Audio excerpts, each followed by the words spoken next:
Trouble. Ravens were scouting for the secret rebel base. They needed a game changer. Pieces of the Sky Ripper had surfaced. Renato knew that using it could go catastrophically wrong, but he was sure he could figure out how to use it safely. Also, a temple had risen out of empty desert. The Emperor had brought the Sky Ripper pieces up out of ancient burial by his obscene rituals. Could this be where the Iblis stone was hidden? Someone better get it before he does, thought Renato. And also, his old friend Lapino needed rescuing. Of course, Renato had a pretty strong suspicion that Lapino had betrayed the rebellion. But could Renato really leave an old friend to the Ravens?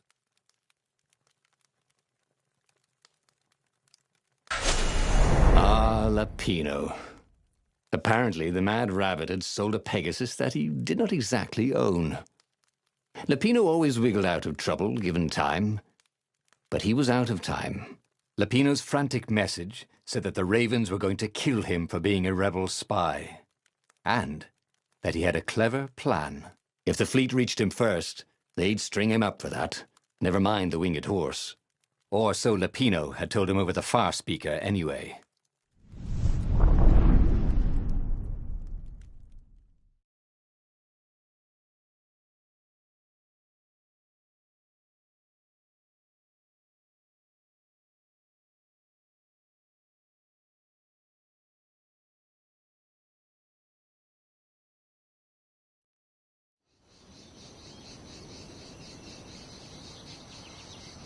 Lapino had apparently managed to confuse the judge by arguing that he hadn't actually stolen a winged horse. He'd only sold it. But wait, where was the prison? The village was empty. Had everybody fled the Ravens?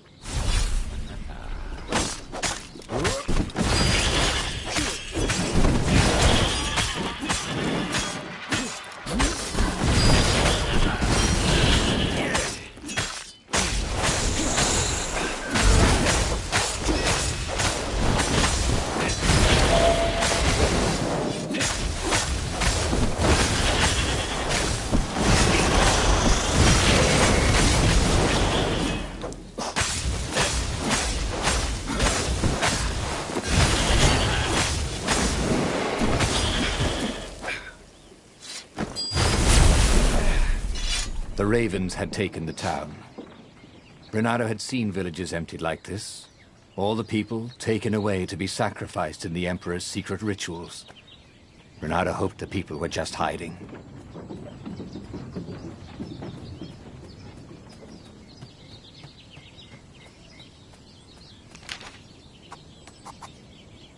Swell. He'd always wanted to do that.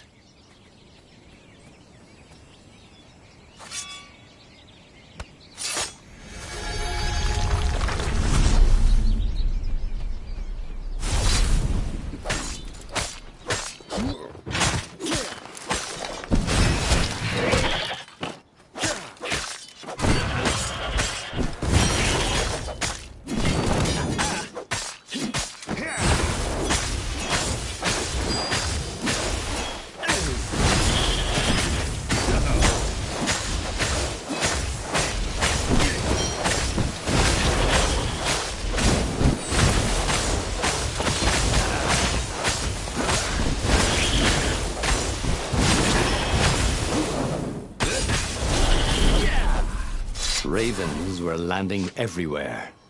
The advance guard. He'd better get moving. If they got to Lapino first, they'd eat him for breakfast.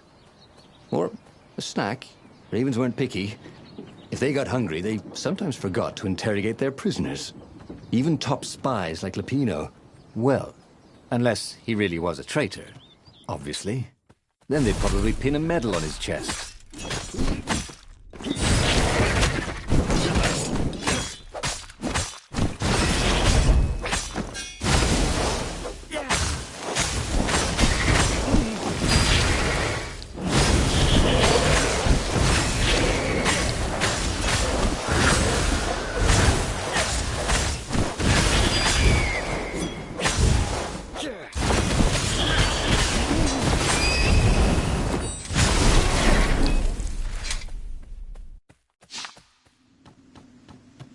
Lapino would betray him. But now Renato knew that. What would Lapino do if he knew that Lapino was going to betray him? Well, he'd concoct some crazy scheme, wouldn't he? That used Lapino's betrayal against him and it would blow up in his face. Maybe he was overthinking this. Well, that would be a first.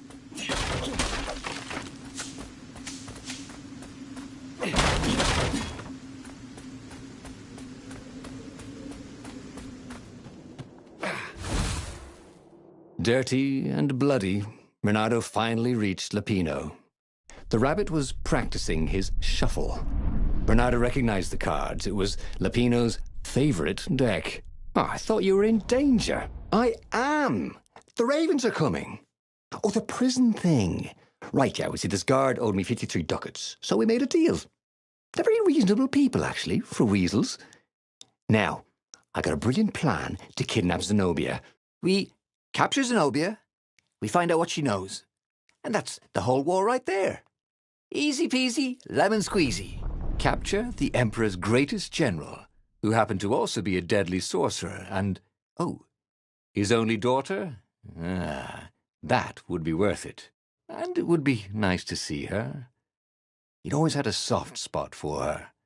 And, he felt sure, she had one for him. On the other hand, he could still get to the core of the Sky Ripper, even if he couldn't get the whole thing. It must have great power. Zenobia wasn't just the Emperor's daughter, of course. She'd been Renato's best friend in Sword Fu school. And you're still mad for her, the rabbit reminded him. The rabbit had a point, and Renato had a feeling she'd want to see him again. Who knows what could happen between the two of them this time around? She knows all his plans, chuckled the master spy. She won't give them up easily. She'll tell the interrogators, all right, said Lapino.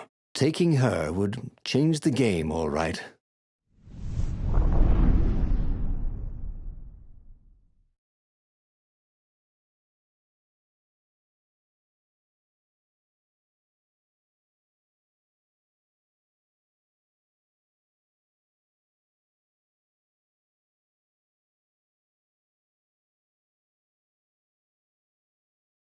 The city was already under Zenobia's control.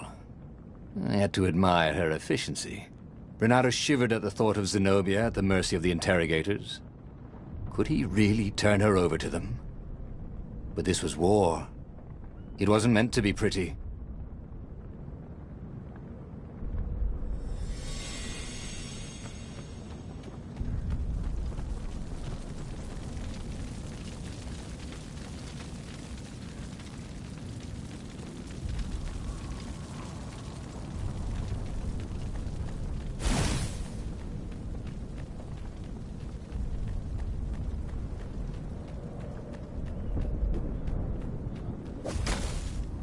The city was burning, and there was no one to put out the fires.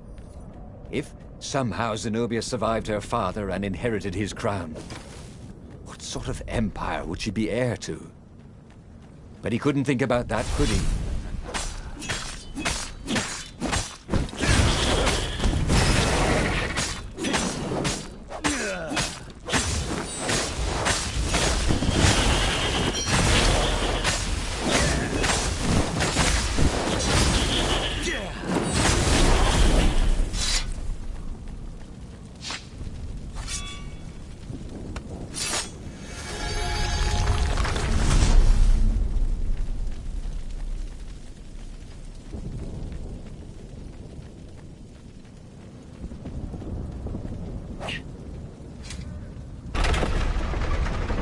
Was Lapino urging him to capture Zenobia? Obviously it was a trap. But you never knew how Lapino thought. Sometimes his plans were so convoluted they did the exact opposite to what Lapino wanted. Yeah, there must be some way to play on that.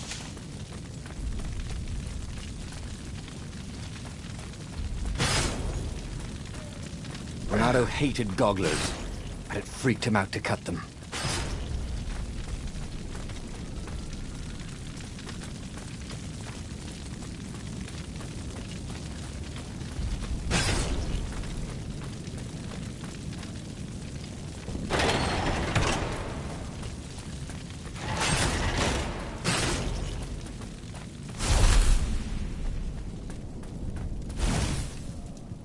So, what's this plan of yours?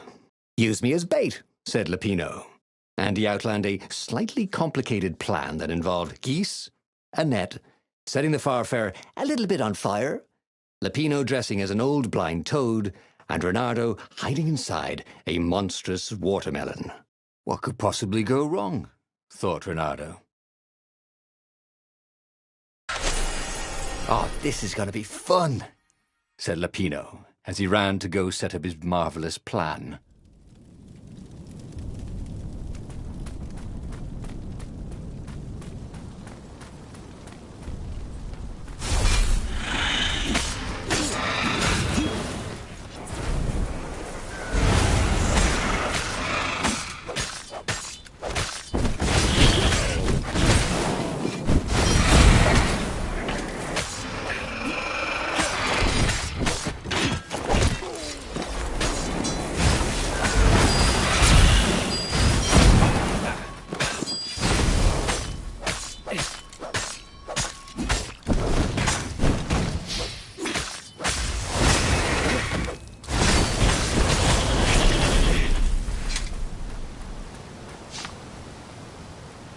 Reynardo felt dubious about the whole plan.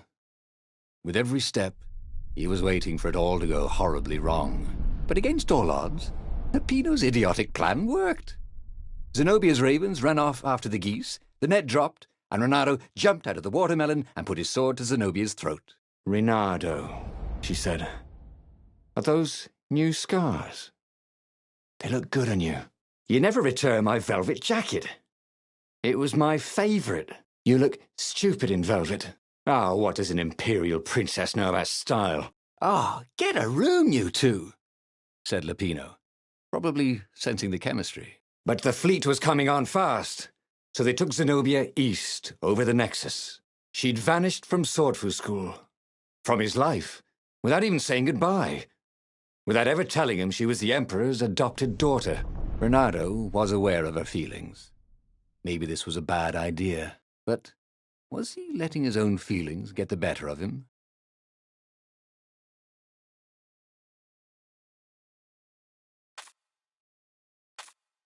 Listen, said Reynardo.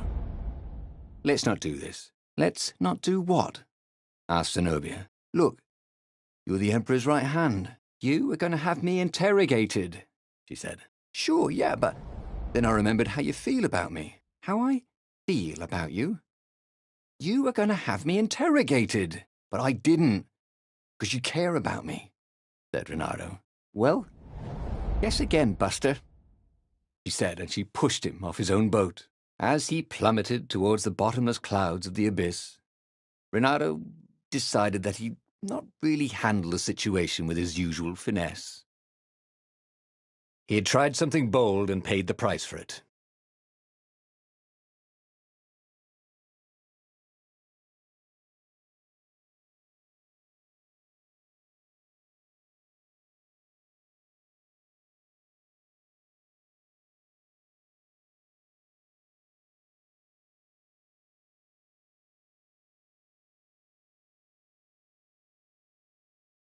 The city was already under Zenobia's control.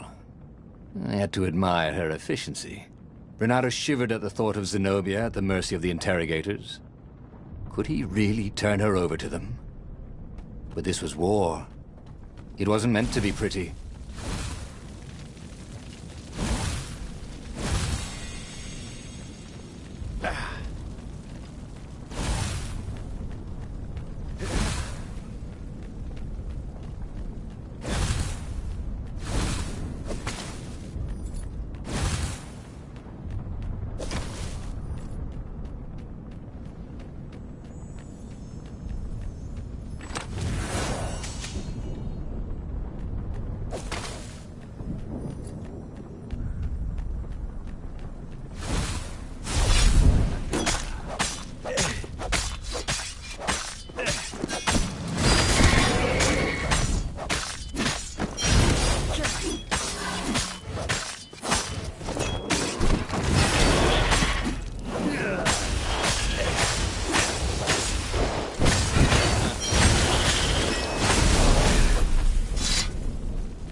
Why was Lupino urging him to capture Zenobia?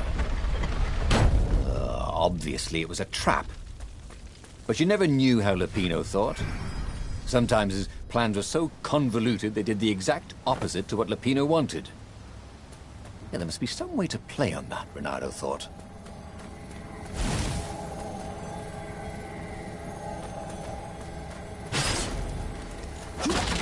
Who are you looking at? Oh, right. No one.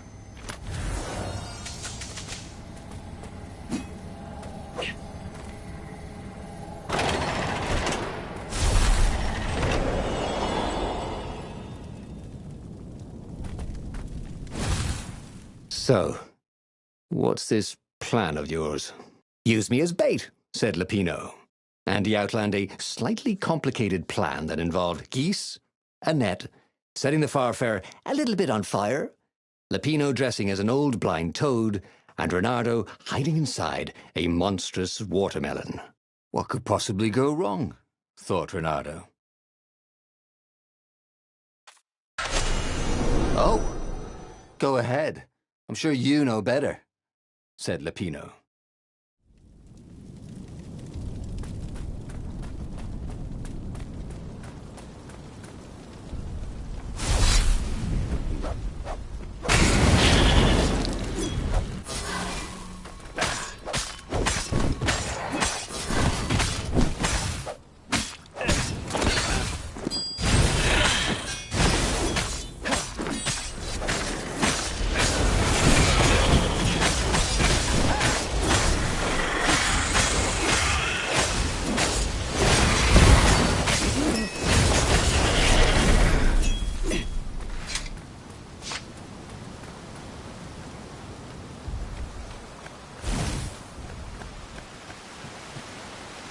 Renato slinked through Zenobia's ship, making no sound at all. Where were her guards? Finally, he reached her bedroom. She was curled up on her bed. Oh, he'd forgotten how beautiful she was. How sleek. How soft. He tapped her on the shoulder with his sword. She became smoke. And he noticed he had a blade to his throat. Stay a while, purred a familiar voice. Did you really think you could capture me? Zenobia said as her ship lifted off. Now I just wanted some privacy, Renato said. Renato knew she still had feelings for him. Maybe he could just cut to the chase. But was timing right for that?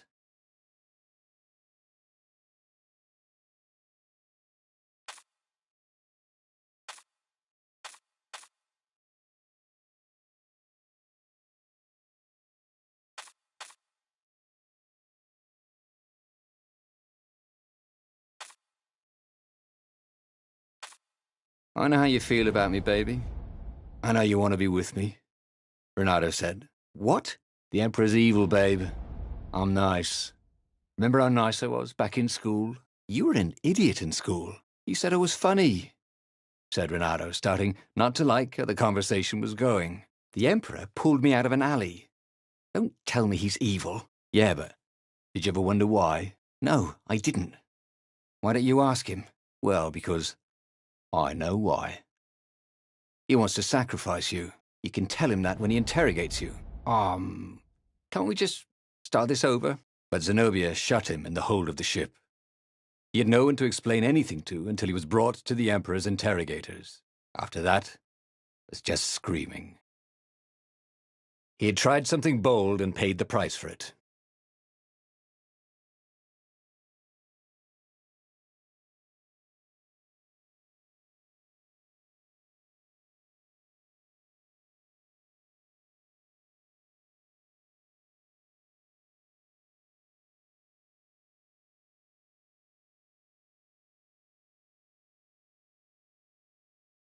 The city was already under Zenobia's control. I had to admire her efficiency. Renato shivered at the thought of Zenobia at the mercy of the interrogators. Could he really turn her over to them? But this was war. It wasn't meant to be pretty.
was Lupino urging him to capture Zenobia?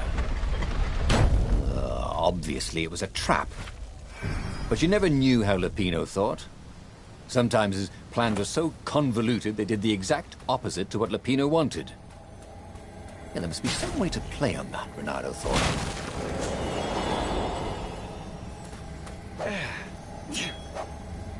Open, says me.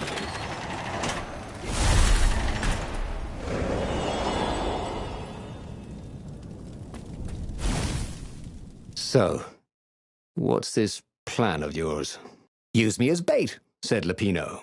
And he outlined a slightly complicated plan that involved geese, a net, setting the Farfarer a little bit on fire, Lupino dressing as an old blind toad, and Renato hiding inside a monstrous watermelon. What could possibly go wrong? Thought Renato.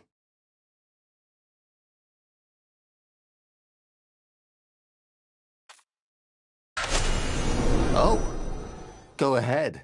I'm sure you know better, said Lupino.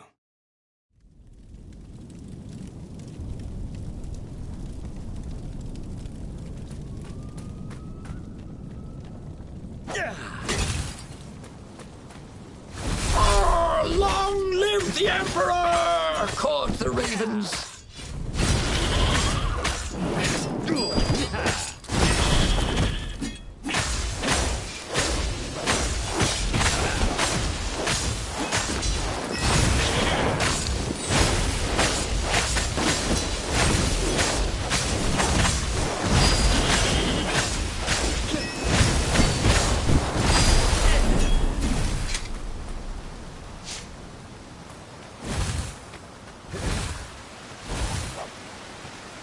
Renato slinked through Zenobia's ship, making no sound at all. Where were her guards? Finally, he reached her bedroom. She was curled up on her bed. Oh, he'd forgotten how beautiful she was. How sleek. How soft. He tapped her on the shoulder with his sword. She became smoke. And he noticed he had a blade to his throat. Stay a while, purred a familiar voice. Did you really think you could capture me? Zenobia said as her ship lifted off. Now I just wanted some privacy, Renato said. Renato knew she still had feelings for him. Maybe he could just cut to the chase. But was timing right for that?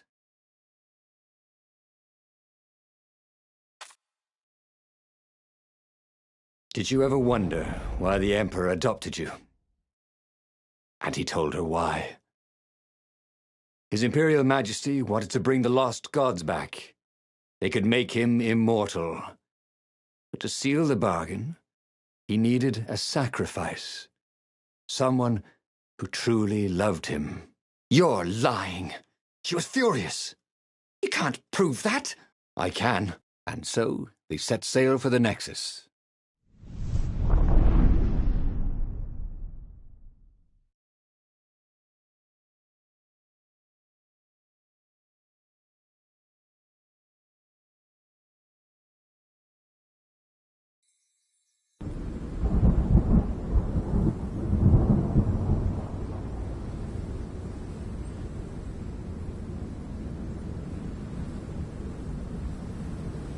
The scientists at the observatory have resurrected one of his victims. Well, he's not exactly alive, but it can talk, and it can't lie. You took a big risk. You know, I could just cast a spell to make you tell me where the rebel base is. And you wouldn't consider that cheating? She frowned. Ugh, fine. Let's go get your witness. The rebellion had started after atrocities that the Empire hushed up. Renato had rescued a priest whose order had been massacred for one book. He had slept in a burnt village. Dead kittens and puppies had come to tell him what the Emperor had done to them.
she caught up with him.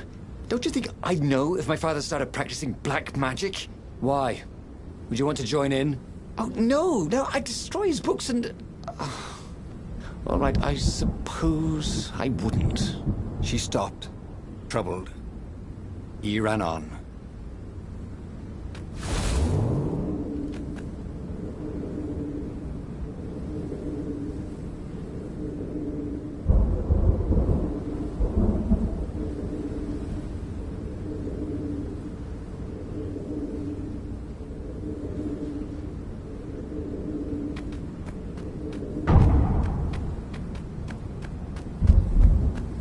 Renato had been searching for a way to save the rebellion. Lapino wanted to capture and interrogate Zenobia. But if he could show her proof of her father's madness, maybe she would join the rebellion.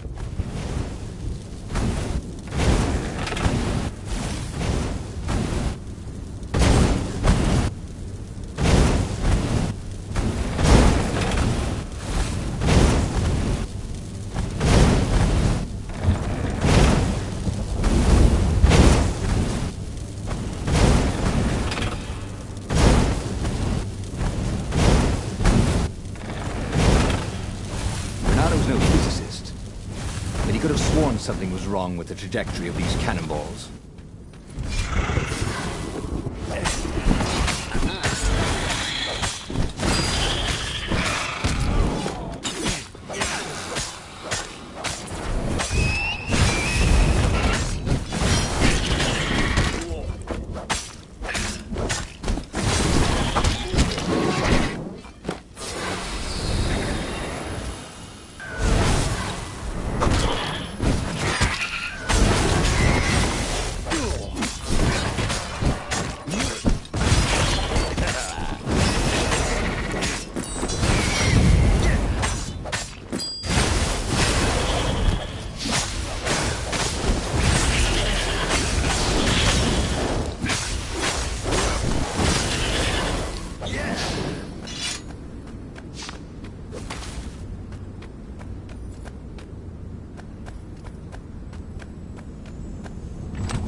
Imagine if you built a house on one of these things.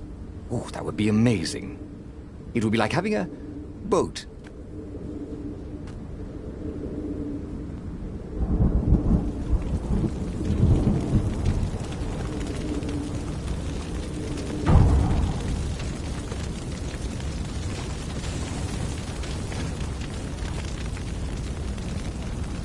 The observatory was a burning hulk. Dead scientists and black feathers everywhere. The Ravens had taken care to burn the reanimated witness to cinders. Zenobia stared around, shocked. The scientists had been neutral. They had no part in the rebellion. "Take me to your council," she said, shaken. "I have things to tell them." It was what Renato had gambled on. The Zenobia would turn against her father once she knew his madness. But the rebel base was secret. Could he really risk taking the Emperor's daughter there, even if she did love him?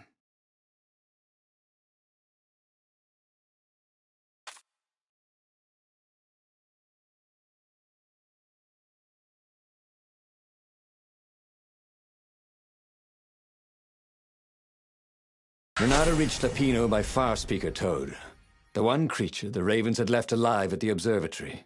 Lapino seemed awfully anxious to meet him at the secret base. If he was a spy for the Empire, he'd turn around and reveal the coordinates to the Empire, jeopardizing the entire rebellion. But Renato couldn't bear to think that Lapino would commit such horrible treachery. There was still good in the Mad Rabbit. He felt sure of it. "I'll meet up with you at the base," Lapino said through the toad. "Good thinking." Renato gave him the coordinates. "There's a shuttle here I can borrow." Renato found Zenobia in the chart room. "I've been having awful dreams," she said.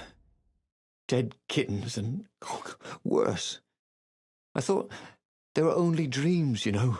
Why would anyone want the lost gods back? In those days, the favorite of a god could become immortal." She held herself. and shivered.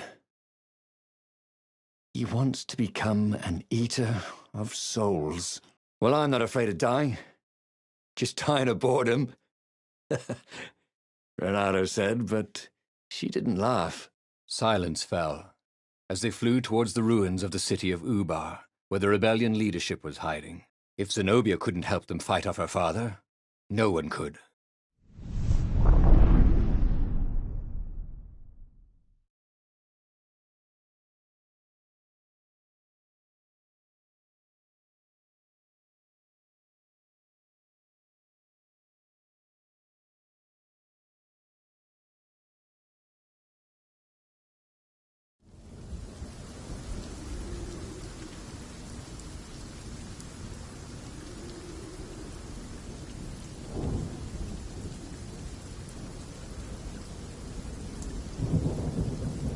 As they touched the ground, he could smell the ravens and hear their hungry caws in the distance. "They're probably looking for me," she said.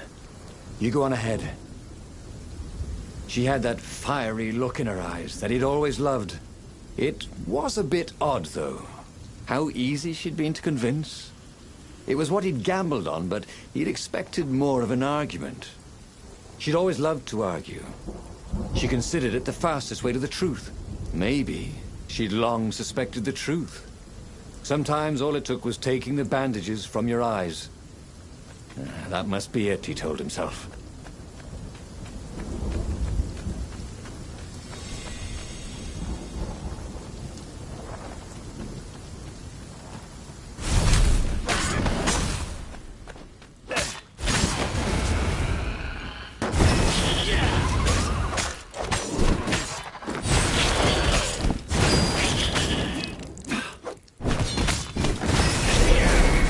About Hypatia. Oh, she'd been an amazing rabbit. She could talk to him about comics, and talk to her son about history and battles, and talk to scholars about the ancient tomes hidden deep in the vaults of the library of Ubar. Oh, Renato really missed her.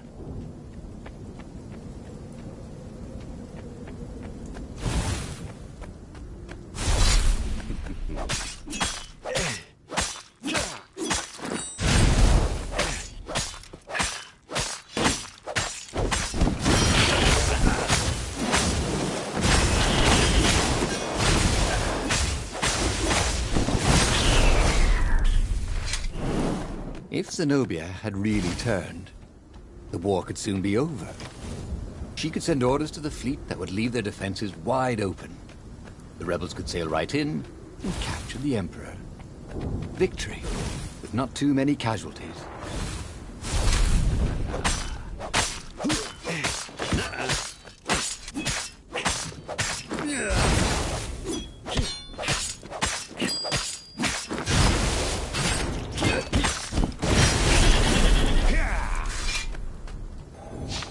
They caught their breath under a ruined arch. "It's beautiful," she said.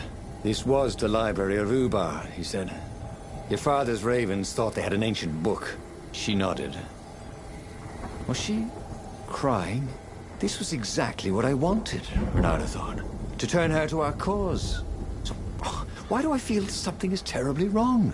Because nothing ever goes this smoothly, is why.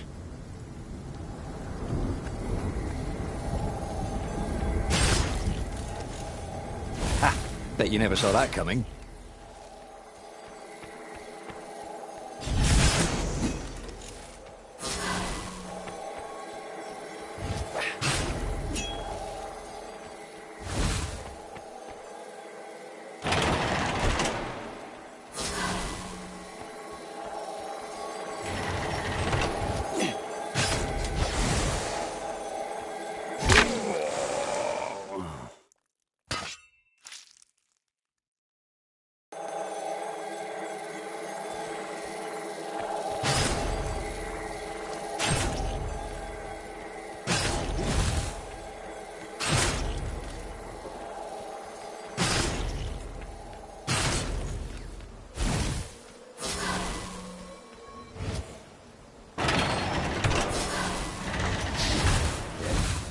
Long stairs. So he was close to the rebel base. Nothing was on fire. So far, so good.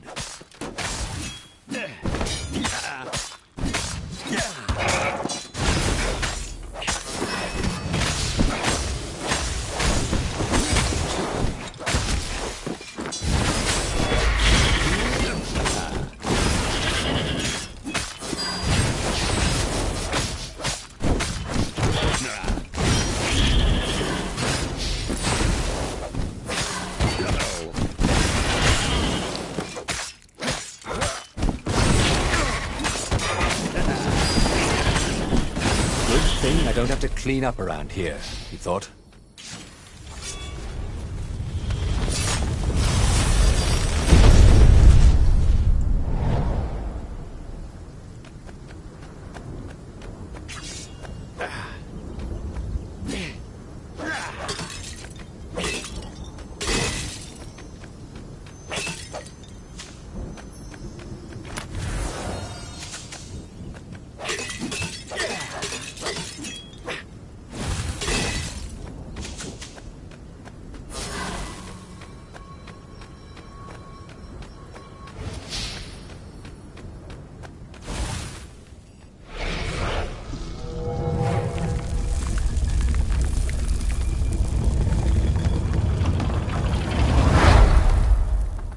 The council toads swarmed around Zenobia, shocked she was there, shocked she had changed sides. Then the walls exploded. He heard toads croaking, "Oh, the ravens!" Blackbirds were pouring through holes everywhere. "It's a trap!" cried the council speaker. In the confusion, he saw flashes of magic. Then Zenobia being hustled off by Imperial troops. So she had betrayed him after all. Renato ran for his ship. The Farfarer flew into the clouds, barely losing the Imperial ravens pursuing him. The rebellion was lost, and he had lost it. There was nothing to do but find Zenobia and make her pay for her treachery. His heart ached. He still loved her. But he had trusted her, and he had been a fool. She would be back at the fleet, gloating with her mad, bloodthirsty father. For all Renato knew, she was helping him bring back the old lost gods back from their exile.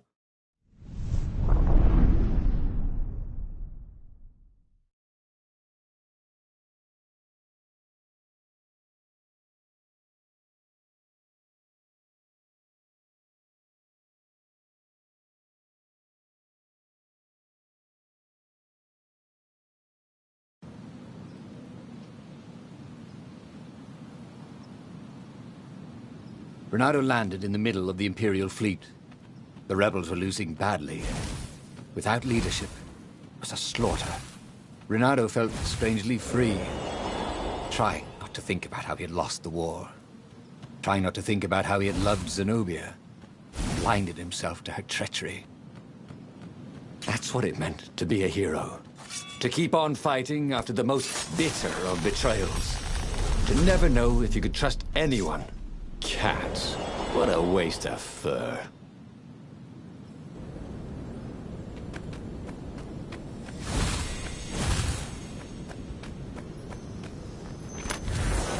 Who leaves these chests everywhere? Wondered Renato. I should send him a thank you note.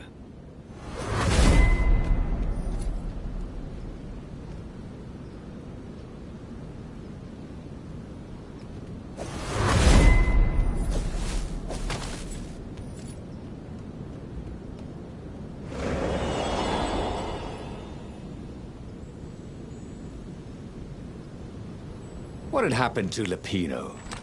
Had the mad rabbit fled to safety? Or was he forlornly carrying on like the few rebels Renato could see here or there? Ugh, it didn't matter anymore.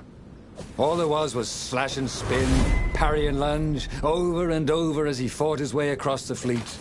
All there was finding the girl he'd once slugged, who had used his love against him and putting as big a hole in her heart as she'd left in his.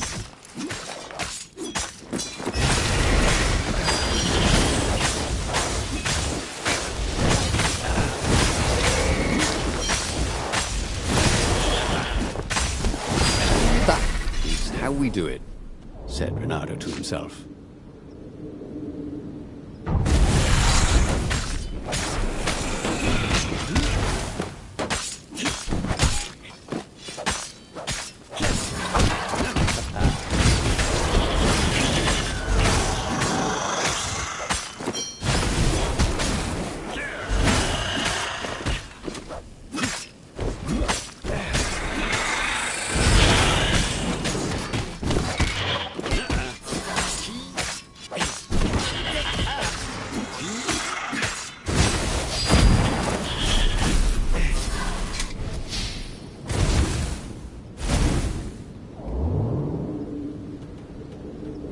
was an engraving.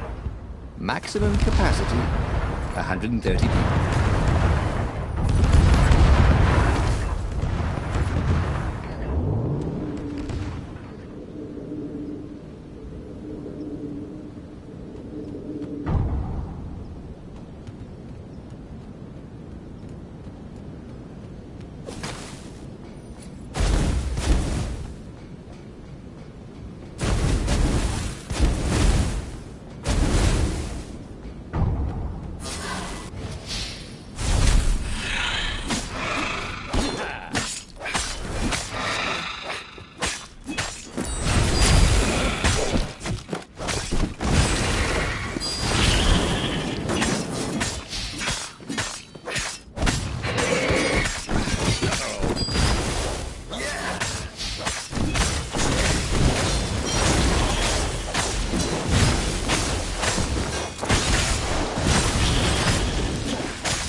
And suddenly Zenobia was there, advancing on Lapino. So the mad rabbit had survived. "Save me, or I'm done for!" screamed Lapino. Zenobia turned, showing her teeth in a smile. "You're alive!" Renato ran towards the witch. "Lapino's the one who betrayed you!" she shouted. "He warned my father!" Before he could think, Renato sank his sword into the sorceress. She stared at him, heartbroken. "No! Lapino's the traitor!" Renato had an awful, sinking feeling in his stomach. Then he felt a knife in his back. "I'm afraid she's right," said the mad rabbit. "Ain't I a stinker?" Then the sun went out. Damn it. He should go back to some of the choices he'd faced before. Maybe there were new paths that had opened up, like those doors he was opening up all over the map that took him to new treasures and around his enemies. And he hadn't learned anything new this time. He'd done the same thing twice, yet expected a different outcome.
The book's pages fluttered to the beginning once again, faster than before, and he fell.